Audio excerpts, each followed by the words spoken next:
show that this thing needs to be handled ASAP, right? So why did it take so long? I just wanna...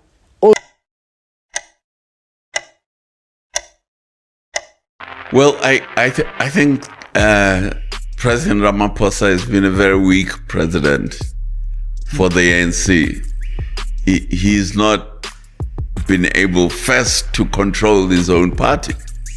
He's not controlling his cabinet, which is why, you know, ministers say all sorts of things. Gwede Mantashe says one thing, the government decides we have to do something about green energy. He says no, he's going to keep burning coal, and he's still a minister despite contradicting what the government is saying. We know Cyril is weak, but he remains the president of our country. When you ask, but why do you do what you are doing? They say, no, we want power. It's about power. They don't care whether you are a bandit, whether you are with a good reputation in society, anything that can give them power. We now know Ramaphosa is not different from Zuma, and we now know that he is the criminal in chief leading a criminal organization. You can.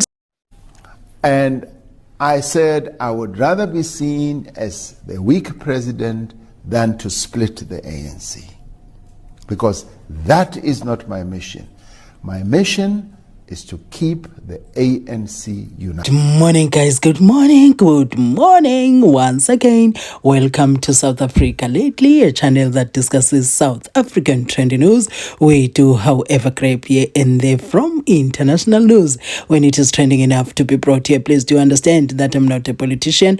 I do not have deep knowledge in politics. However, I am a South African citizen who's also a voter, and I do believe that my views count when it comes to political affairs of our super gorgeous country. Yeah, the president is showing us from yesterday. It has been a very busy day, and the president is trying to show us that, look, I'm not as weak as you people are making me out to be. What are your thoughts? Kindly share those in the comment section. I'm looking forward to reading those. If time allows me, I'm certainly going to respond, but if it doesn't, I'm going to try by all possible means to react to your comments to show that I appreciate your participation in my channel. And I know that there are comments that I haven't reacted to. I'm still coming, because I don't just want to react. I want to read. I like reading those comments, right? And now I want to read this to you first before we go to other things. So this is breaking news by Newsroom. President Cyril Ramaphosa suspends South Gauteng NPA head Adv Chauke. This with immediate effect. Sorry, guys. This comes 2 years after NPA head Shamila Batohi asked Ramaphosa to suspend Chauke. What took so long?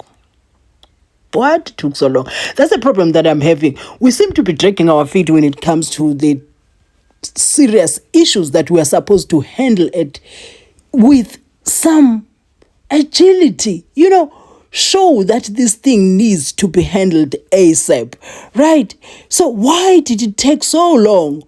I just wanna also read the comments of the people in this one. Lindy commented under that post and said, misconduct and unfitness to hold office. The suspension follows a 2-year delay since NPA head Shamila Batohi requested the suspension in 2023, indicating serious concerns about his conduct.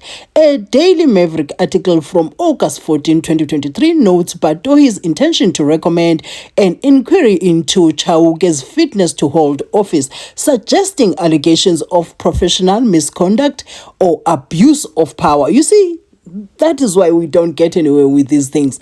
Number 2, political weaponization of the NPA. The same Daily Maverick report highlights that Chauke's tenure was marked by the alleged political weaponization of the NPA, particularly during the peak of state capture. This includes the involvement in controversial cases such as the investigation into former crime intelligence head Richard Mdluli and the KAYBEE police unit saga, where he was accused of targeting individuals like former KZN Hawks head Johan Boysen with questionable prosecutions. Guys, you see such things. These are the things that make South Africa look the way it looks at the moment. Because what is this? Like, what is this?